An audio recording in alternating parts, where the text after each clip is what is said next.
जहाँ कुल मिलाकर बात यहाँ आ जाती है कि तुम्हें चाहिए या फिर नहीं चाहिए। इट्स वर्थी और इट्स नॉट वर्थी। जहाँ भाई मैं भी पढ़ना चाहता हूँ दिनेश पंडित की बुक, पता नहीं कौन से बाजार में मिलती होगी, अगर ये एग्जिस्ट करती है किसी यूनिवर्स में तो इसका बसेरा हो गई। अपने मार्वल से ही इस यूनिवर्स को खोल लेंगे कि हमें भी तो पता लगे उस नुस्खे के बारे में जिससे रानी ने नील को अपने कब्जे में लिया हुआ था। फिर आई हसीन दिलरुबा के पहले पार्ट हसीन दिलरुबा में, जिसमें तुम्हें पता ही होगा कि पहले पार्ट में इसके हुआ क्या हुआ था। नील जो कि रिसु और रानी के घर में रहने आता है, जो कि अमी पड़ोस का कोई आवारा नहीं होता है, उनकी ही दूर की किसी बुआ की बहन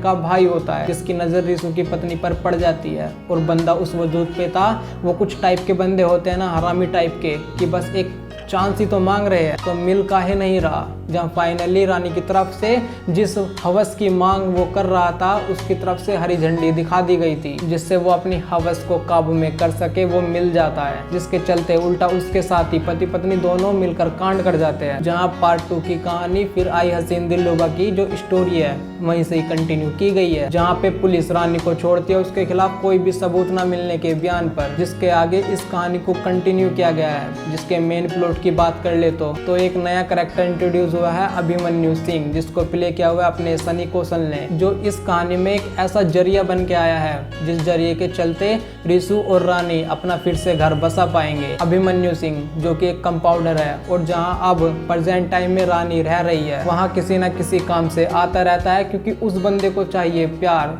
रानी कश्यप से, जिसके पीछे उत्तर प्रदेश की पुलिस लगी हुई है आगरा में, जिसका सबसे बड़ा कारण है नील की मौत का राज जिसको पता है रिसु, वो पुलिस से छुप रहा है, जिसमें मामला पर्सनल हो चुका है। क्योंकि जो नील के चाचा है मोन्टू चाचा, वो अब इस केस को इन्वेस्टिगेशन करने के लिए आ गए हैं, जिसको प्ले किया हुआ है जिम्मी शेरगिल ने, जो कि मूवी की कई कमियों में से ये एक कमी निकल कर आती है। क्योंकि तुम एक्सपेक्ट करते हो कि अगर कोई कैरेक्टर सामने इंट्रोड्यूस हो रहा है तो फिर वो एक ऐसा कैरेक्टर होना चाहिए जिसको देखकर ये महसूस हो कि हाँ बंदा दम तो रखता है, सामने बैठे हुए आदमी की आंखों से ही फाड़ देगा। पर जिम्मी शेरगिल यहाँ थोड़ा चूक गए, वो पोटेंशियल जो कि इस कैरेक्टर में होनी चाहिए थी वो कहीं मिसिंग लगती है। जहाँ पे विक्रांत मैसी एज रिसु, जो बंदा अपना नाम बदल चुका है, हाथ तो पहले ही अपनी पत्नी रानी कश्यप के चक्कर में कटवा लिया था, बंदा रवि नाम से किसी आश्रय में छुपते छुपाते फिर रहा है। जहाँ भाई सच में बुरा लगता है कि साला तुमने तो कुछ किया भी नहीं था, तुम्हारी बीवी का किया कराया जिसको तुम अब एक बोझ की तरह लेकर फिर रहे हो, अब तक पुलिस से छुप रहे हो। बंदा अपनी बीवी की खुद के रहते सुहाते दूसरे से शादी कराने के लिए तैयार हो जाता है, और वो उदासी उसके चेहरे पर नजर आती है, क्योंकि तुम्हें अगली बंदी का भरोसा भी तो नहीं है,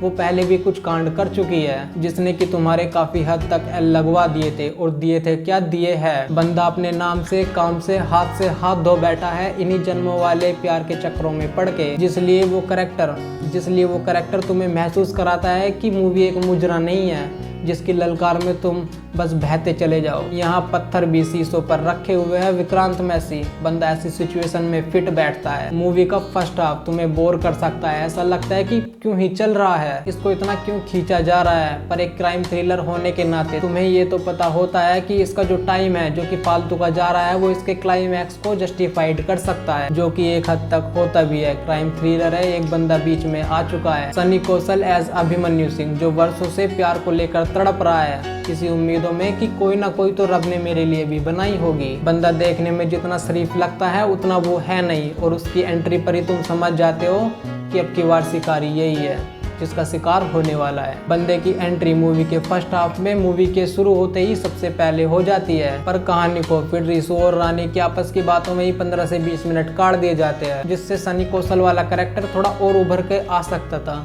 और जो भी उसने सेकंड हाफ में किया हुआ है वो काफी था। सनी कौशल बंदे की तारीफें बनती है क्योंकि तुम्हें गुस्सा,